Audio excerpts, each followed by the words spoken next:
The single greatest threat to your freedom right now, as you well know, we all know, is China. China's the threat. And anyone who pretends otherwise isn't simply clueless, they're an accomplice. Jason Whitlock is actually willing to speak his mind, so naturally he hosts FS1's Speak for Yourself, which he does. He joins us. Thanks so much for coming on. The NBA had this stumble a couple of days ago at the beginning of this story, the story about China, and you thought maybe they would recover and do the obvious, really the only thing, which is to take the side of America, but they still haven't. Why? Tucker, I really want to put you and your audience on the cutting edge of this discussion. Stick with me here. I'm going to try to explain this. It's very simple, actually. Nike is in control of basketball. The NBA, college basketball, high school. Nike is the real person driving this conversation and this thing with China. If you go back to, now I'm going to connect it to politics. In 2015, in May of 2015, President Barack Obama went to Nike's headquarters in Portland, Oregon, and announced his defense of the TPP, Trans-Pacific Partnership. That's right. Trade deal that was going to be very favorable for Nike, for China. Who's the president that came after Obama and walked America away from the TPP? Donald Trump. Who is the shoe company that employs LeBron James, Colin Kaepernick, and these other athletes that smear Donald Trump as racist? Who are the people constantly criticizing Donald Trump? NBA, Steve Kerr, Greg Popovich. The NBA answers to Nike. Nike's a $40 billion business. The NBA is an $8 billion business. President Obama, the basketball president, friendly relationship with the NBA, went to Nike's headquarters to announce his defense of the TPP. This thing is very simple. This is about money. This is about a president that won't cooperate with what Nike wants done. Nike is using the NBA and its leverage over the NBA to go after this guy because they disagree with him about his policies as it relates to trade in China.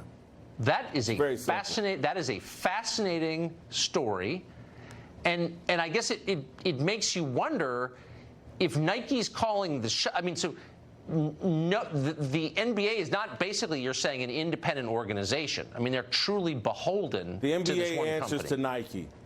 The NBA answers to Nike. Basketball exists to sell shoes. Nike has, I think, 93% of the basketball market in America. It owns American basketball. Nike is the real bully in the ring here.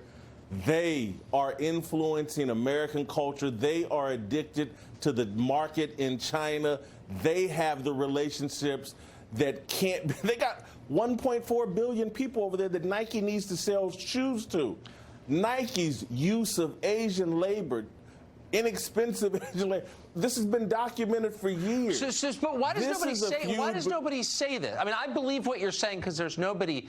I mean, I'm just being honest. I trust more in these questions than you. These are facts. But why, when we discuss this, why are you one of the only people making this point? I mean, there are lots of people covering sports out there. Why does nobody say this? Because most people are looking at the low-hanging fruit. Most people are trying to please their Twitter feed more than be journalists and just go look at the facts. And so American journalists, we're so addicted to Twitter and being retweeted and liked and going viral. And so smearing Trump and getting in a feud with Trump is the easiest way. And look, Nike does a hell of a job of managing its relationship with the American sports media. They do a hell of a job. They're very nice to the American sports media.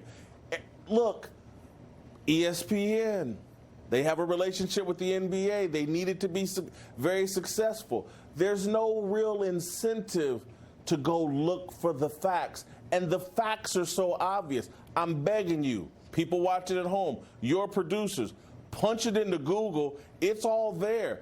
Obama, May 2015, at Nike's headquarters? Why do you choose Nike's headquarters to announce your defense of the TPP? Go look it up where President Trump has been on the TPP. He's the guy against it. No, it all makes sense. It's all obvious. Nike controls the NBA and at the same time speaks for the government of China. An amazing story. And I hope our viewers will be checking it out. They probably are even as we're speaking. Jason Whitlock, thank you for that. Thank you, Tucker.